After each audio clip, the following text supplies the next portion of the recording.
You know where the f I'm from? Just bumped it.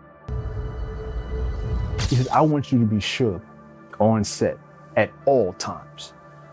I don't care if it's my mother or your mother or I don't care who it is.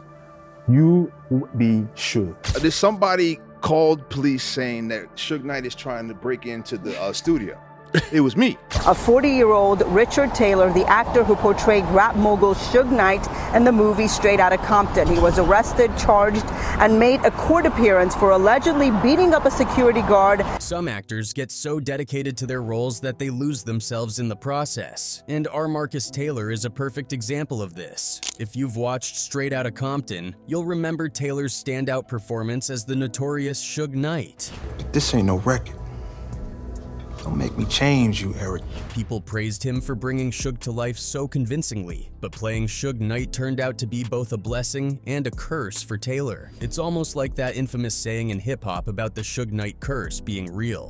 Not only did Taylor struggle to shed Suge's skin after the shoot, but he also took his role way too seriously, landing himself in some real-life trouble. The actor arrested for assaulting a security guard. Let me show you some video here. This is the mugshot of 40-year-old Richard Taylor, the actor who portrayed rap mogul Suge Knight in the movie Straight Outta Compton. According to Taylor, the problem started right on set. The director wanted him to be a method actor, but Taylor, not having taken acting classes, didn't even know what that meant. He comes up to me and he tells me, I want you to be a method actor. And at that time, I didn't know what method actor meant. The director explained that he wanted Taylor to stay in character as Suge Knight at all times, even off camera. He'd even call him Suge instead of his real name. And he was like, no, you are him.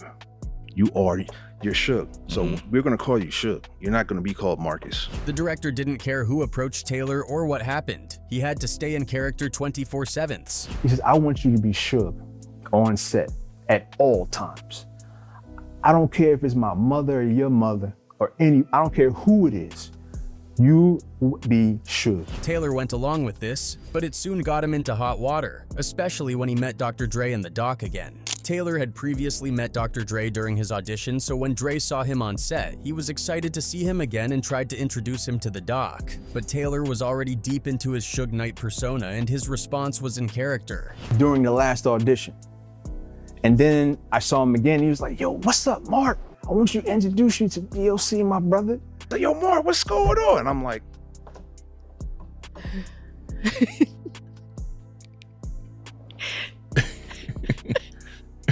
it's a pleasure. Yeah. And I kept on going. This pissed Dr. Dre off so much that he wanted Taylor fired from the set. Dr. Dre got so pissed off. He had a meeting. He was cursing, thinking he gonna disrespect me in my set. Y'all, he need to go. Yeah. He don't disrespect me in my day. This is a family set. Yeah. And he gonna act like that to me? Fortunately for Taylor, he didn't get thrown off. In fact, he saw this incident as a bit of a blessing in disguise because making Dr. Dre so angry seemed to mean he was perfect for the role of Suge Knight. It kind of tipped things in his favor. And it was a blessing for me to do that because it got him so mad. Like, he was really angry. You know what I'm saying? I think that maybe tipped in my favor. However, after this so-called blessing, things went downhill for Taylor. He became a witness to the craziness that happened on the set of Straight Outta Compton. He saw Suge Knight himself come onto the set to threaten the director, and he witnessed the tragic incident where Suge Knight ended up killing someone on set. Where Knight's truck apparently runs over the two men. The truck backs up, hits one man. Seconds later, the truck comes back and runs over. Here you are playing Suge, and Suge just showed up on set and killed somebody. First, like, I got the call from Bone. Bone called me and told me what happened. There were also gang-related issues, like gangs pressuring the actors to get off their turf, hiring gang members to keep the peace, and a whole lot more. Also, the Suge Knight curse seemed to follow Taylor into his personal life as well. He started getting into trouble, and eventually, he ended up broke. When we rapped, dude, I was broke. Damn. Broke. That's keeping it 1,000. Yeah. I had this so-called manager. I can't really talk ill of him because he passed away. But dude, I was staying at Denny's bathrooms. It's a lot to unpack, so let's dive deeper into it. To fully grasp the craziness that unfolded, let's rewind to the set of Straight Outta Compton. Initially, it was all good vibes and smooth sailing. You've got Ice Cube, Dr. Dre, the cast bringing NWA to life, including Ice Cube's son O'Shea Jackson Jr., who was playing his dad, and of course, R. Marcus Taylor, stepping into the shoes of Suge Knight. For those who know the song, raise your hand. Okay, so I want to say about half the crowd.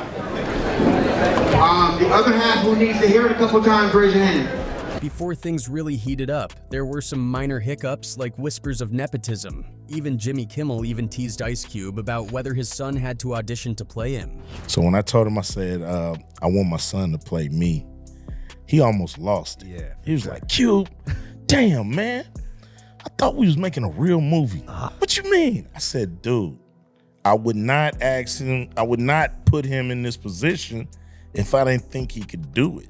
But it wasn't just O'Shea Jackson Jr. trying to snag a role in the movie. Dr. Dre's oldest son, Curtis, also auditioned but didn't make the cut. Then there was Eazy-E's eldest son, Lil E, who tried out and didn't get the part either. TMZ reported that Lil E was upset about not being cast, but he later said that wasn't true. Instead, he helped coach Jason Mitchell, the actor who did land the role. Mitchell even hung out with Lil E at the Compton home where Eazy-E and his son grew up, soaking up all the tips and notes he could to nail the portrayal of the legendary rapper. Things started getting serious when the filmmakers decided to keep it real by shooting some scenes in Compton, where gang activity is still very much a reality. This move unintentionally reignited old gang rivalries, causing tensions to flare up and tragically leading to the death of one man. The filmmakers had to negotiate with local gangs to keep the peace on set, adding a dangerous edge to the production that echoed the violent days of West Coast hip-hop. Flashback to 1987 when NWA was coming together.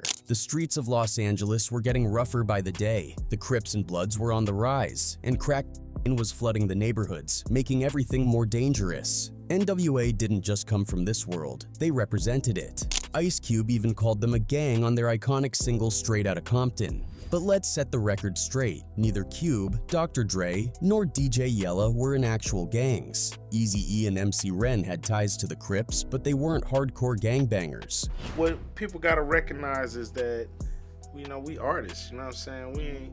We ain't thugs, looking to hurt nobody, do nothing to nobody. The group's goal was to transcend specific gang affiliations, which is why they chose the neutral LA Raiders colors of silver and black. However, wearing neutral colors didn't mean they could always steer clear of trouble. Over the years, they encountered minor gangland skirmishes. Things got really heated when Dr. Dre teamed up with Suge Knight, who was affiliated with the Piru Bloods, to create Death Row Records. Suge and his crew had a reputation for using force to get what they wanted. Dre grew tired of his colleagues being shaken down, intimidated, or even beaten up.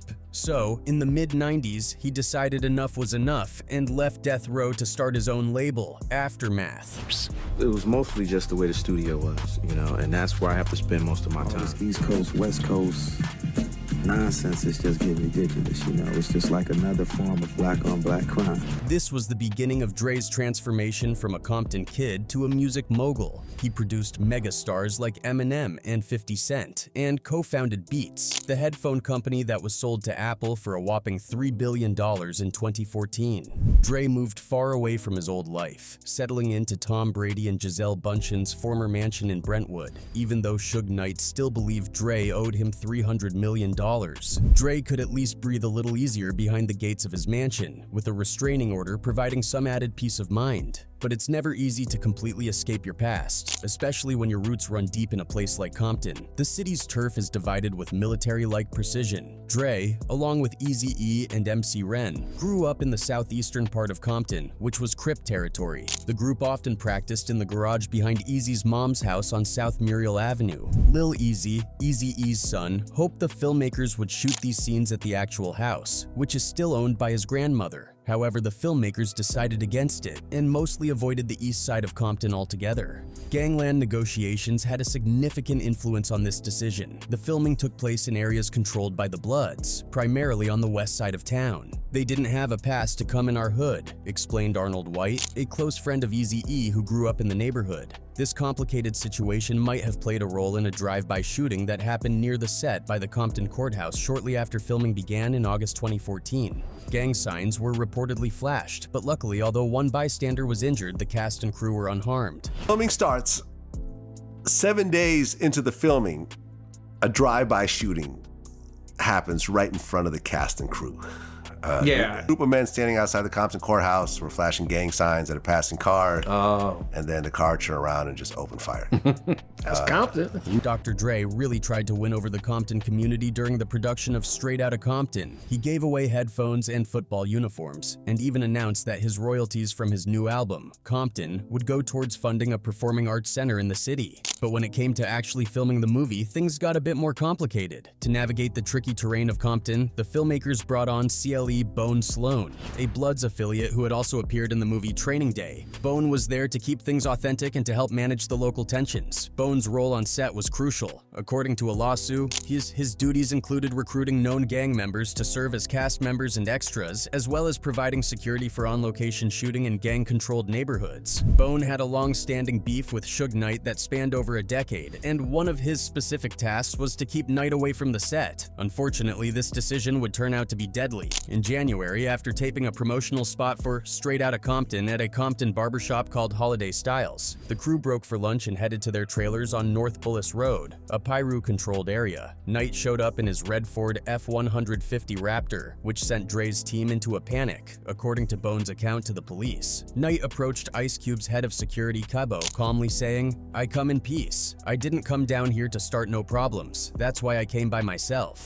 Kibo later told Esquire UK, "I want to request a meeting with Cube, and it don't have to be today." He seemed cool and collected, not looking for trouble. An insider who wanted to stay anonymous said Kibo assured Knight that his compensation for allowing an actor to portray him in the film would be sent soon. But before anything could be peacefully resolved, Bone showed up and got in Knight's face. They had a heated exchange before the sheriff stepped in, and Knight left. Knight was heading home when he got a call from Terry Carter, a local guy who was involved in a lot of things. Carter worked on lowriders and had started a record label called Heavyweight with Ice Cube. He offered to help smooth things over between Knight and the filmmakers. They met near Tam's Burgers on West Rosecrans Avenue, talking through their car windows. But Bone, who had apparently followed Knight, arrived too. He jumped a fence and started beating Knight through his truck's window. In the chaos, Knight sped off, accidentally running over Bone's ankles and tragically killing Carter, who had stepped out of his car. Where Knight's truck apparently runs over the two men. The truck backs up, hits one man.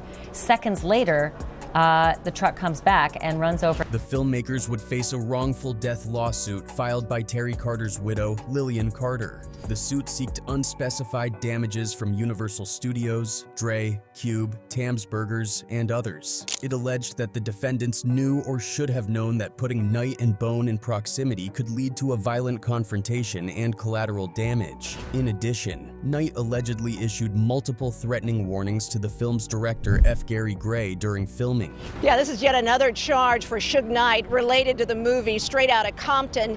This time he is accused of texting a death threat to the movie's director. Though Gray would later testify that he couldn't recall any calls or texts threatening his safety, Deputy District Attorney Cynthia Barnes suggested this was intentional perjury, possibly out of fear. Knight was supposedly furious about how he was depicted in the movie and felt slighted that he wasn't compensated for his portrayal. People might say it's a bit ironic that Suge Knight complained about how he was portrayed in the movie because Marcus Taylor, who played him, got so deep into the role that he ended up running into trouble himself. Taylor is known to be a good guy, people like him, and he seems honest and hardworking. But the moment he donned Suge Knight's persona, he started misbehaving, having run-ins with the police, and even ended up broke. When we rapped, dude, I was broke. Damn. Broke. That's keeping it 1,000. Yeah. I had this so-called manager. I can't really talk ill of him because he passed away. But dude, I was staying at Denny's bathrooms. Taylor's background is quite interesting. He developed a passion for martial arts from a young age. Inspired by his childhood dream of becoming Superman, he began taking karate lessons early on, laying the foundation for his extensive martial arts training. His skills now include Taekwondo, Capoeira, Muay Thai, Hapkido, Kung Fu, boxing, Judo, Ninjutsu, and Gracie Jiu-Jitsu. Taylor holds a black belt in karate and is a KRU in Muay Thai, showcasing his deep commitment to martial arts. Throughout his youth, Taylor immersed himself in martial arts, participating in and winning numerous competitions. Some of his notable achievements include being the New Jersey State Taekwondo champion in 1994 and the Muay Thai Warriors Cup Super Heavyweight champion in 2010. His dedication to martial arts not only honed his physical skills, but also instilled a disciplined and resilient mindset that he carried into his professional life. Taylor's early years were marked by a fascination with action and superhero films, which influenced his training regime. He would often watch movies and mimic the fight choreography, a practice he continues to this day. This blend of discipline and passion for action led him to a career in the entertainment industry, where he excelled in roles requiring physical prowess, stunts, and fight choreography. But everything took a dramatic turn when he landed the role of Suge Knight. Taylor would take on the role of Suge Knight once again in 2016 for the TV movie Surviving Compton Dre, Suge and Mitchell L's. Imagine doing method acting for such a notorious figure like Suge Knight, not once but twice. No wonder he ended up in so much trouble. On August 9th, 2017, Taylor allegedly got into a physical altercation at Carrabba's Italian Grill in Greenbrook, New Jersey. The scuffle reportedly started after Taylor argued with the restaurant's manager and allegedly punched the man in the face, according to TMZ. After being dragged out of the restaurant, another incident occurred where Taylor allegedly punched a woman on the side of her head. Taylor claimed he was acting in self-defense after being jumped in the parking lot. He even tossed an employee from the restaurant in the chaos. Then on August 24th, Taylor allegedly went on a rampage at a New Jersey bank, threatening to K-word employees and lunging at police. The cops were called to a TD Bank on August 8th to handle an enraged Taylor. Apparently, he had an issue with a bank card and needed a new one, and he was hostile from the get-go. A witness reported that Taylor threatened an employee, saying, "I will F in KU." When the police arrived, Taylor squared off in a fighting stance, prompting them to pepper spray and then arrest him. He was charged with terroristic threats, obstruction of justice, and disorderly conduct. Taylor's run-ins with the law seemed to echo the turmoil he experienced while filming Straight Outta Compton. The set wasn't just plagued by violent incidents, but also faced significant public relations issues. In August 2014, a casting call for actresses was widely criticized as racist. The memo categorized women by their looks and skin tone, with A girls being the hottest of the hot, B girls needing to be light-skinned, and D girls expected to be out of shape with medium to dark skin tone. The message was clear: the darker the skin, the less attractive the actress. This sparked an uproar and cast a shadow over the production. MC Ren, one of the original NWA members, was also upset. He felt that the marketing for Straight Outta Compton didn't give him and DJ Yella the recognition they deserved. F these B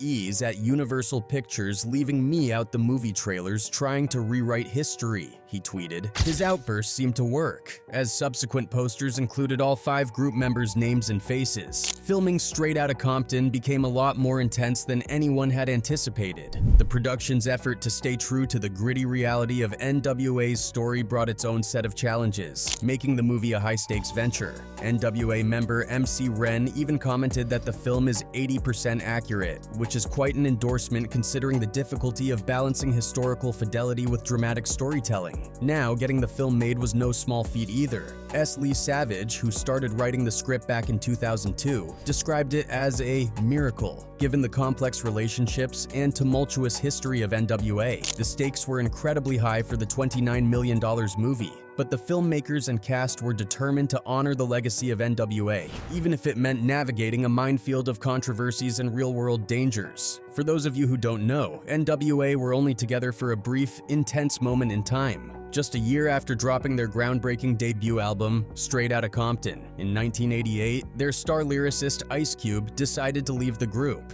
By the time 1991's Eiffel 4 Zaggin came out, the group had disbanded completely. Their split wasn't exactly amicable either. Ice Cube released one of rap's most infamous diss tracks, No Vaseline, where he called the other members Uncle Toms and took brutal shots at their manager Jerry Heller. The fallout continued with Eazy-E and Dr. Dre going head-to-head in court and through their music. Their respective label representatives even got into physical fights. I said, listen, man, all of this going back and forth, man, either Jerry goes or I go. And he looked me in my face and said, I can't get rid of Jerry. That was the end of me and Eazy-E's relationship. Eazy-E's death from complications related to AIDS in 1995 did help mend some of the rifts, but it also sparked a new battle over NWA's legacy, a conflict that still lingers today. Enter S. Lee Savage, a white filmmaker into this turbulent mix in the late 90s. He began interviewing people connected to NWA for a documentary that eventually played a significant role in shaping the screenplay for Straight Outta Compton. Creating this documentary was a wild ride for Savage and his Hawthorne-based company, Xenon Pictures. In their quest to tell all sides of the story, they inadvertently got caught up in a heated feud between Suge Knight and Michael Harris, an imprisoned drug kingpin who claimed he provided the initial funding for the label. Death Row had released Dr. Dre's iconic solo debut, The Chronic, in 1993, so the stakes were high. Savage recounts receiving threats from people he believed were working with Knight, prompting him to move the documentary's editing facilities to a secret location for safety. Suge Knight was relentless in his attempts to stop the film's production and release. According to Savage, Suge mounted nothing short of a Herculean effort to halt the making and release of it. Despite these hurdles, Savage was determined to bring an NWA biopic to life. Along with his collaborator, Alan Wenkus, he kept digging for more information, even as the project seemed to stall. They caught a lucky break when NWA's manager Jerry Heller agreed to be interviewed. However, even Heller started doubting the film's chances as the writers churned out around 20 drafts of the script. Heller said, "This is never going to get made, is it?" Savage recalls. At that moment, even Savage wasn't sure. But he knew one thing. The film needed the backing of Eazy-E's widow, Tamika Woods Wright.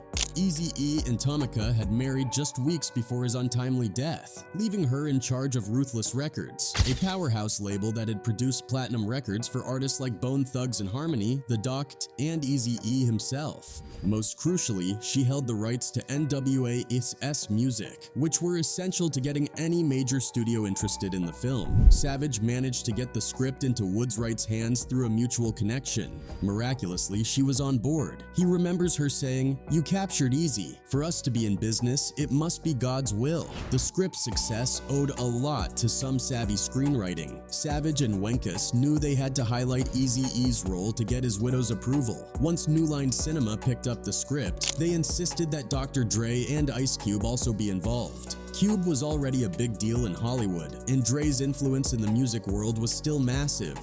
Eventually, Universal Pictures took over the project. Cube had always been interested in an NWA movie, but the relationship between him and Dre was complicated. They had reconciled a few times over the years. Cube made a cameo in Dre's 1993 Let Me Ride video. They began to work on a never-released album called Helta Skelta, and there was even a brief NWA reunion around 2000 that produced 2 new tracks. Yet, as Cube bluntly put it in his 2013 song The Big Show, "Did I talk to Dr. Dre? Have I seen MC Ren? Every now and then, please don't ask me again." At first, Dr. Dre wasn't too keen on the idea of making a movie about NWA. "I don't want anything to pour water on my legacy, so I was against it at the beginning," he confessed on his Beats One radio show. The scripts he read initially didn't impress him. They seemed kind of cheesy to him, but Ice Cube managed to change his mind, convincing Dre that the project had potential.